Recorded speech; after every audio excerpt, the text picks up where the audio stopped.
सबको जय यीशु। क्रिस में प्यारे भाई और बहनों, मानव जाति के लिए, चुने हुए लोगों के लिए, आप और हमारे लिए ईश्वर के पास एक योजना है। जब कानान देश में भयंकर अकाल पड़ा, इस्राएली जनता शरणार्थी के रूप में मिस्र देश में दाखिल हुए। ईश्वर उन्हें आशीर्वाद दिया और धीरे धीरे कठिन परिश्रम करके उन्होंने बहुत ही अच्छे से सब स्थापित कर लिया। जब तक याकूब का पुत्र यूसुफ शासक यानी राज्यपाल था, उन्हें कोई तकलीफ नहीं हुई। यूसुफ की मृत्यु के बाद सब कुछ बदल गया। इस्राएली जनता ने कठिन समय का सामना किया। ईश्वर ने अपनी जनता के लिए एक योजना बनाई। पहली स्वतंत्रता सेनानी, कानून निर्माता और नेता मूसा का जन्म हुआ। निर्गमन ग्रंथ से लिया गया आज का पहला पाठ मूसा के जीवन काल के पहले 40 वर्ष का वर्णन करता है। मूसा 120 साल जिए। सबसे पहले 40 साल फिरौन के राजमहल में, दूसरा 40 साल मिद्यान देश में फिरौन के साथ लड़ने और तीसरा 40 साल मरुभूमि में कानान की ओर यात्रा में बिताए। हम सब जानते हैं कि मूसा का जन्म कठिन परिस्थितियों में हुआ था। फिरौन ने आदेश दिया था कि सभी इब्रानी लड़कों को मार डाला जाए। जब मूसा का जन्म हुआ, बालक बहुत सुंदर और स्वस्थ दिख रहा था। इसलिए उसकी माता ने उसे 3 महीने तक छुपा कर रखा। जब बच्चे को छुपाना मुश्किल हो गया तो उसकी मां और बहन मिरियम मूसा को बचाने के लिए रचनात्मक सोचने लगी।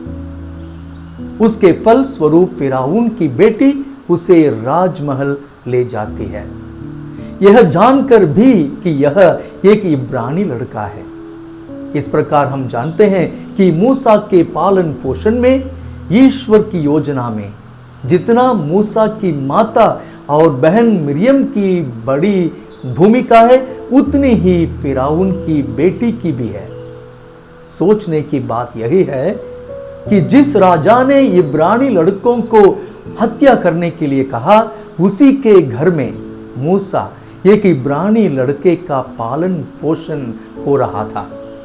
वास्तव में बच्चे का नाम मूसा रखने का विशेष अधिकार और आनंद भी फिरौन की बेटी को भी दिया जाता है। दुर्भाग्यवश हम उस बेटी का नाम नहीं जानते हैं। मूसा सचमुच एक विशेष व्यक्ति था। हालांकि वह फिरौन के राजमहल में खाता पीता था, लेकिन उसके शरीर में जो खून बहता था वह यहूदी का था। मूसा ने अपने लोगों से मिलना चाहते थे और जानना चाहते थे कि अपने लोगों के साथ क्या हो रहा है।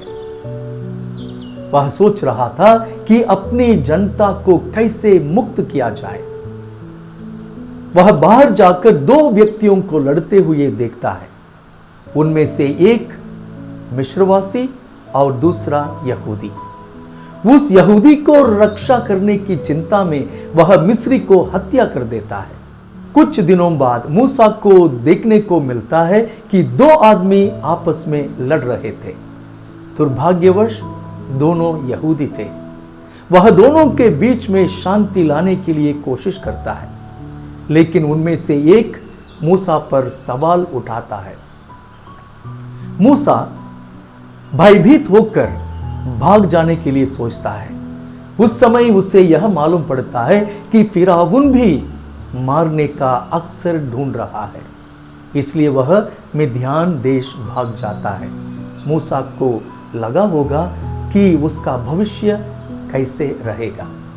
भाई और बहनों, आज का अंतर भजन मूसा की समस्या का उत्तर देता है।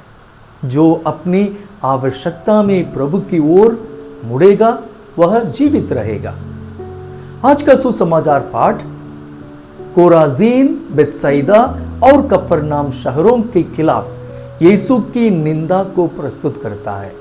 यीशु ने इन नगरों में बहुत सारे चमत्कार किए, परंतु उधर के लोगों ने यीशु पर विश्वास नहीं किया, पश्चाताप नहीं किया और यीशु के पास वापस नहीं लौटे। उनका अविश्वास उनके पतन का कारण बना। मिस्र देश में अपनी दास्ता के दौरान इस्राएली जनता ने ईश्वर को पुकारा और इसलिए वे मिस्र देश की गुलामी से बच गए। आइए प्यारे भाई और बहनों, हम भी अपनी प्रार्थनाओं को लेकर प्रभु यीशु के पास जाएं और मुक्ति पाएं। पिता और पुत्र और पवित्र आत्मा के नाम पर आमेन।